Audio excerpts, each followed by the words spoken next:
This is Hannibal, the biggest combat sports event in a while. I can't remember the last time I've heard people talking about a fight, a legitimate fight, as much as I've heard people talking about the Jake Paul versus Mike Tyson event from the AT&T Stadium in Dallas, Texas, where I've been to see the Rangers defeat the Blue Jays a few years ago.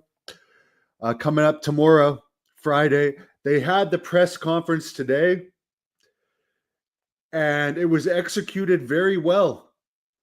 Jake Paul Jake Paul was slapped by Mike Tyson. He no-sold it. Even though it was Mike Tyson that slapped Jake Paul played a great heel. Better heel than anyone I've seen play heel in wrestling in a long time. Better press conference, by the way. This is the best press conference I've seen in a long time, including wrestling where you can fake press conferences and actually make them more entertaining. But usually in most recent years, they go the lame route for wrestling press conferences. A very good press conference. It made me want to watch the fight, and I'm not even that big of a boxing fan. You have to say this is the most publicity a boxing match has had for a long time, because recently a lot of the big boxing matches have been in Saudi Arabia. And although the boxers have made tons of money and there's been some dream matches take place, they haven't received very big pay-per-view buys and people haven't paid that much attention. This is on Netflix. It's historic. It's the first pay-per-view level event that's going to be streamed on Netflix. Of course, wrestling pay-per-views are going to start to be on Netflix beginning in January, I think, with the Royal Rumble. Another interesting thing, just to compare this to wrestling, we always hear these days people saying WWE is so popular, blah, blah, blah, blah, blah. I remember in the Attitude Era with The Rock and Austin, people everywhere were talking about wrestling. You saw wrestling shirts everywhere in the malls and the gyms. As a wrestling fan, as a wrestler, people were always asking me or talking to me about wrestling. The last time I heard this much, a lot of interest in wrestling was when Rock came back earlier this year. But all week, everywhere I go, people have been talking about this boxing match. It's really in Jake Paul's favor. He's like 30 years younger. He's been training and having more boxing matches lately. Tyson has had some exhibitions in recent years. His last actual pro fights were not very impressive. He actually, I believe, quit his last one. However, I don't know what the testing is for this. This is obviously a big money fight. Paul's making at least 20 million. Tyson's making at least 10 million. Obviously, Tyson might try a lot harder. I don't know what's allowed as far as TRT and so forth. Obviously, the longer the fight goes, the more it will be in Paul's favor. Tyson is definitely the baby face, I would say. Everybody wants to see Jake Paul knocked out, and he's played a great heel, even though Tyson has usually been the heel throughout his career until he's become kind of this beloved figure in recent years. The only thing, the main disadvantages you have to say for Tyson is his age, the 30-year age difference. I've read Mike Tyson's book several times. He was a very heavy drug user most of his life, not just weed, very heavy drugs. And I know now he's more weed and mushrooms. It's amazing because from like the time he was like 13 and 14, he's been involved with like chemical drugs, which will take their toll on the body physically. Yes, there's all these things, stem cells and so forth that he's had that will help the body recover from destroying your body with that. But I know Jake Paul drinks here and there, but I don't think he has a history longer than Jake Paul's been alive of taking heavy drugs. So that's another reason I think the longer this goes, the more it will be in Jake Paul's favor. Could the whole press conference have been a work? Very, very possible.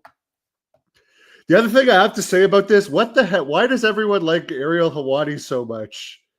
To me, he's kind of a lame interviewer.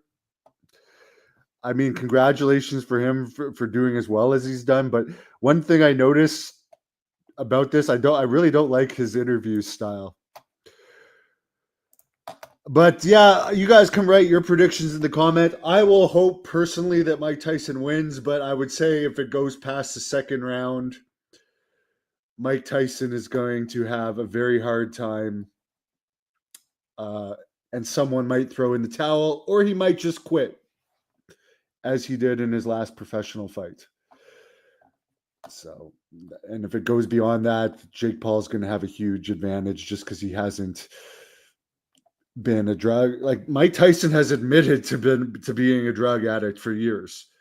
Yes, he's an amazing athlete, possibly right up there with Ali as being probably one of the two most famous boxers of all time. He still has power, he still has technique, but he's just put his body through so much. ATF Media has the Ronnie Garvin comment.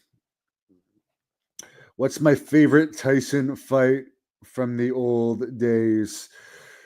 I just like the whole persona he had, and like the Goldberg-esque knockout streak that he had in general of just going through everybody like they were nothing. That was the main thing I liked. There's no real fights that stand out. Obviously, the Michael Spinks where Spinks looked like he was basically crapping himself before that fight. Royalty, if I have to actually give a prediction, I would just say realistically Jake Paul. If Jake Paul doesn't win, I would highly suspect it to work. Do I think Jake can make it past the first round? Yes. Keep in mind, Jake is a multi-millionaire. He's being trained by the best people. He's got 30 years. Mike Tyson has 30 years on him. And as I said, the difference of the lifestyle that they live, Jake Paul overall has lived a much healthier lifestyle. I would like Mike Tyson to win, but the reality is he doesn't stand a chance. If Jake can make it fast past the first two rounds, he has a chance, but he thinks Tyson will knock him out. He's definitely on testosterone. I don't think they're testing either, and there's probably other stuff as well. I mean, Jake Paul, he may not have fought any. Well, he didn't.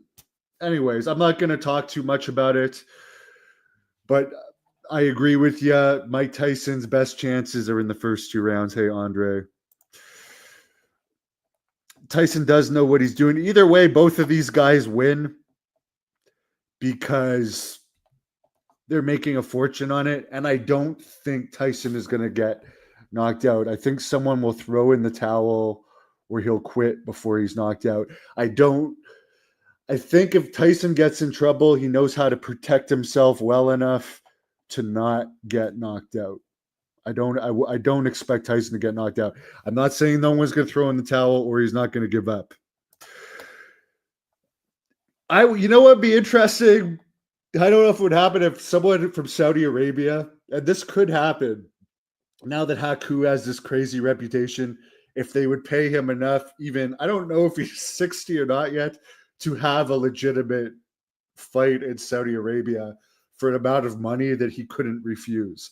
Because I think all the wrestling fans would tune into that.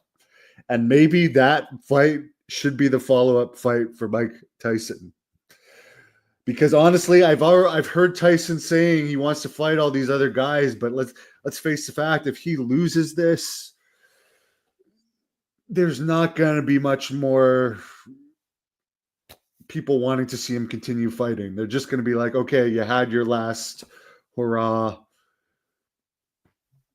Stick to movies and podcasts. Nobody likes seeing, even if they're making $10 million, people that shouldn't be in the ring that are almost 60. I think he's 58. still fighting. This particular fight, there's enough interest in it. It's worth doing. Young versus old. And Mike Tyson is such a beloved person, but nobody's gonna want to see Tyson if he loses this. I don't think he should continue. But if people are still gonna make offers that he can't refuse, why not? I don't know what the betting odds are. So if someone wants to look that up before I close this, they're both making ridiculous money for this, Craig. As I said, Jake Paul over 20, Mike Tyson over 10. Mike's movement is very good, but again, he might start to get tired. He's put his body through a lot and he's older. Anything is possible. And you know what? I've seen Mike Tyson actually on a Logan Paul interview eat mushrooms by the handful. So all I'm saying is, I mean, I know mushrooms are a lot better than the white powdery stuff that he took for years in extremely large amounts. He said in his book he would buy it by the kilo. But like all that stuff adds up. And we all respect Mike Tyson. And again, it's good to see.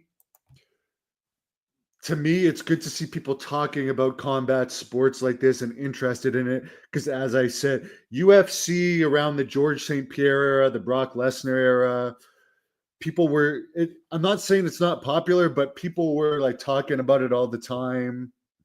I mean, I worked in the bar industry. I worked in gyms at those times.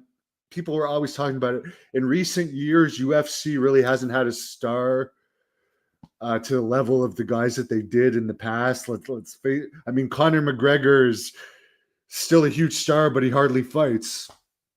John Jones is a great fighter, but he's nowhere near the level of a McGregor. And Ronda Rousey was the only female they really had that was over to a superstar level. So it's just good to see people taking an interest in combat sports. Mayweather Tyson. I honestly think Jake Paul is a bigger name than Mayweather. I honestly believe that because Mayweather is not in the mainstream as much as Jake Paul. Jake Paul has 30 million YouTube subscribers, and people in our age bracket, well, they're not older, but well, I guess older. People above 30 might not be as big fans as Jake Paul as people 30 and under, but I'm well enough aware of him to know he's way better known than Mayweather. I don't think Mayweather versus Tyson will have as much appeal as this, because this is literally the old versus the new. People that grew up in the 80s with Mike Tyson as the ultimate guy, wanting to see him knock out this guy that got famous out of YouTube, has become a good boxer, but he also kind of had a spoiled way up where Mike Tyson was not. So it's a good storyline. Anyways, guys, thumbs up to their press conference. The best press conference I've seen in combat sports for a while. And let me know in the comments what you guys think. As I said, I'm not a boxing fan. I'm definitely going to watch this. I don't have Netflix, but I'm sure I will find a way. Have a great night. I'll be back with a wrestling news update.